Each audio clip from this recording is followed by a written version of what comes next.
Hello everyone, welcome back. Today we are going to be making biltong. This is a wonderful cured and dried meat product that has its origins in South Africa.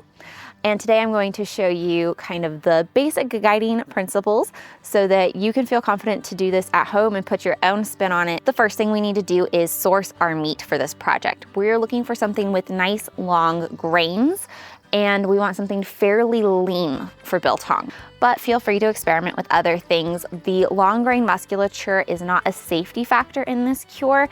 It is a texture profile feature, and that is a really characteristic aspect of biltong, but you can apply this same technique to something that isn't a long grain muscle. So you've sourced your meat, you know what you're going to use there. The next thing to do would be to assemble your cure ingredients. And for biltong, we need salt, sweet, acid, and spice.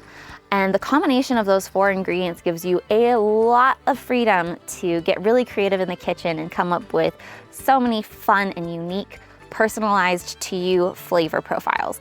The really classic biltong flavor has toasted coriander, brown sugar, cracked pepper, and that is delicious. My general guidelines for quantities of the cure ingredients are equal parts of salt, sweet, and spice, and then enough vinegar to just barely cover the meat while it's marinating. So we've got all of our ingredients together, we've got our meat and our cure, and so now the first thing we're going to do is we're going to seam out our muscle.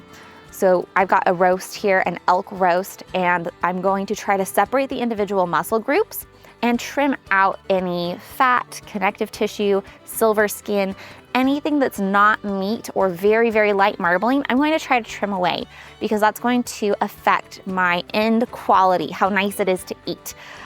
If you leave all that connective tissue and silver skin, you're gonna end up with really unpalatably chewy pieces that you're not gonna be able to chew. And that's not the end of the world, but it's just not the most fun eating experience. And you can absolutely leave a little bit of fat if you like that flavor. Just know that it will shorten the shelf life just a little bit. Once you have your meat all seamed out and separated, you're going to look for the long grain, and you're gonna cut with that grain. You know, when you cut a steak, typically we've been trained to cut against the grain to get that more tender mouthfeel. But for this, we're going to wanna cut with the grain because later we'll cut against the grain. So it has a purpose, but look for those long grains and cut about 1/2 inch to 1 inch thick pieces with the grain.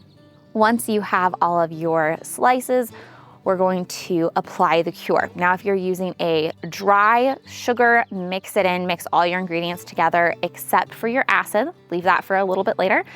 If you're going to use a liquid sweetener, today I'm using molasses, I'm going to add that in at the end with my acid. So mix all your dry cure ingredients together and just apply it to both sides of the meat as much as will stick.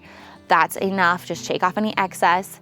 And if you run out and you need to make a little bit more cure to finish covering your meat, just do that as needed. So once all of your pieces are kind of evenly coated, they're in a dish, you can add your liquid sweet if you're gonna do a liquid sweet, and you can use whatever acid you're going to use. Today I'm using a homemade raw apple cider vinegar. It's really lovely. I will eventually do a tutorial on homemade raw scrappy apple cider vinegar. Put a lid on this and stick it in the fridge or just on your counter if your room temperatures are a little on the cool side for 6 to 8 hours. Sometimes I'll go overnight just to let that cure really get all the way through the meat.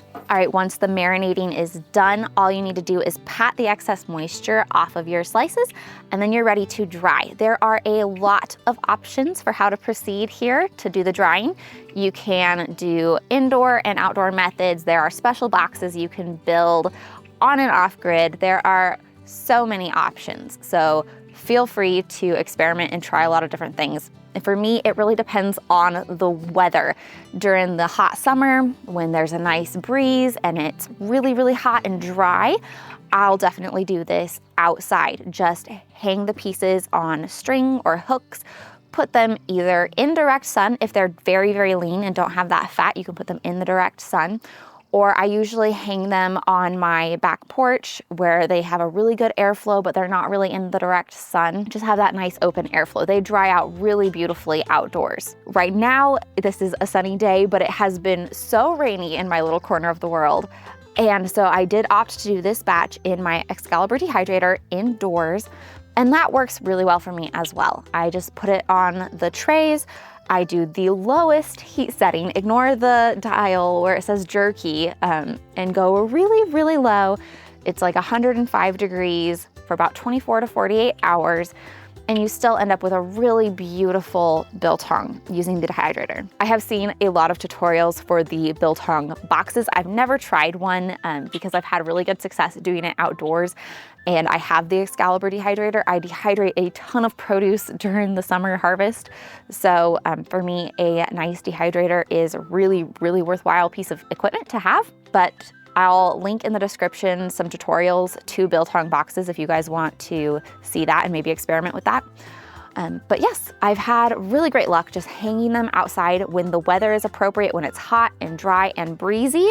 It's perfect conditions for drying biltong outside.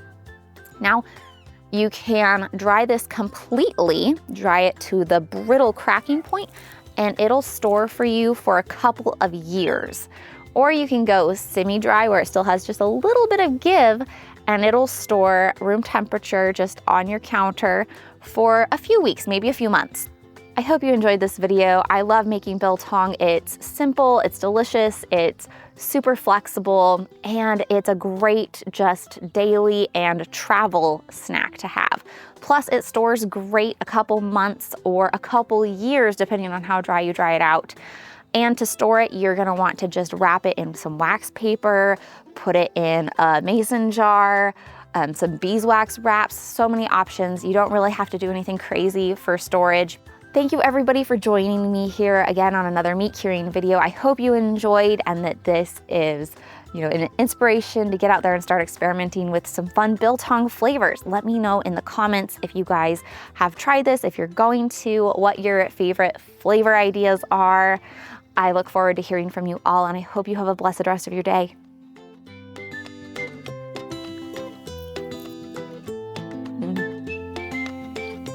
It's so good.